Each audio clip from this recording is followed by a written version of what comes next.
दोस्तों, कौमी सबाह ने ऐसे कौन से गुनाह किए थे कि एक चूहे ने खुदा के हुक्म से बंद की दीवार में सुराख कर दिया, जिससे जोरदार सैलाब आया। सबाह एक अरब का कबीला था।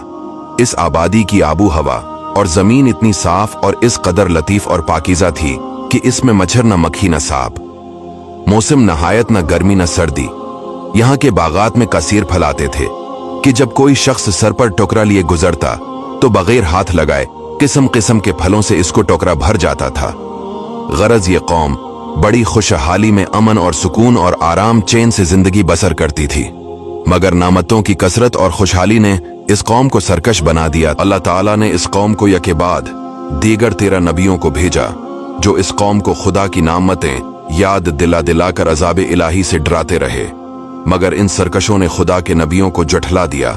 और इस कौम का सरदार, जिसका नाम हम्माद था, वो इतना मुतकब्बिर और सरकश आदमी था कि जब उसका लड़का मर गया तो इसने आसमान की तरफ थूका और अपने कुफ्र का ऐलान कर दिया और लोगों को कुफ्र की दावत देने लगा, और जो इनकार करता था उसे कत्ल कर देता था, और खुदा के नबियों से निहायत बेअदबी करता था, और इसके साथ कहता था कि आप लोग अल्लाह से ये कह दीजिए कि वो अपनी नेमतों को हम से छीन ले।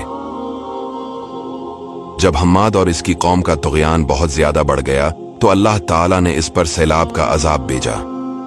अजाब कुछ इस तरह आया। कौमी सबाह की बस्ती के किनारे पहाड़ों के दामन में बंद बांधकर मलका बिल्किस ने 3 बड़े बड़े तालाब नीचे ऊपर बना दिए थे। एक चूहे ने खुदा के हुक्म से बंद की दीवार में सुराख कर दिया और वो बढ़ते बढ़ते बहुत बड़ा शिगाफ बन गया, यहाँ तक कि बंद की दीवार टूट गई और न्यागहान जोरदार सैलाब आ गया। बस्ती वाले इस सुराख और शिगाफ से गाफिल थे और अपने घरों में चैन की बांसुरी बजा रहे थे कि अचानक सैलाब की धारों ने इनकी बस्ती को गारत कर डाला और हर तरफ बर्बादी और वीरानी का दौर दौरा हो गया, जिससे इन लोगों के बागात और मकानात सब गरक होकर फना हो गए और पूरी बस्ती रेत के तौदों में गरक हो गई। आमदा और लजीज फलों के बागात की जगह झाव और जंगली बीरों के खारदार और खौफनाक जंगल अग गए, और ये कौम आमदा और लजीज फलों के लिए तरस गई, और इस तरह ये कौम तबाह और बर्बाद हो गई। अल्लाह ताला ने कौम सबाह की इस हलाकत का तज़किरा सूरा सबा में भी फरमाया है। दोस्तों, कौम सबाह की ये बर्बादी उनकी सरकशी और खुदा की नेमतों की नाशकरी के सबब हुई, और नबियों के साथ उनकी गुस्ताखियां जब बहुत बढ़ गई। खुदाए कहार जब्बार का कहर अजाब बनकर सैलाब की सूरत में आ गया। सच है कि नेकी का असर आबादी और बद्दी का असर बर्बादी है। लिहाजा हर नियामत पानी वाली कौम को लाजिम है कि खुदा की नामतों का शुक्र अदा करे और गनाह से हमेशा किनारा कशी अख्तियार करे, वरना खतरा है कि अजाब ना उतर पड़े।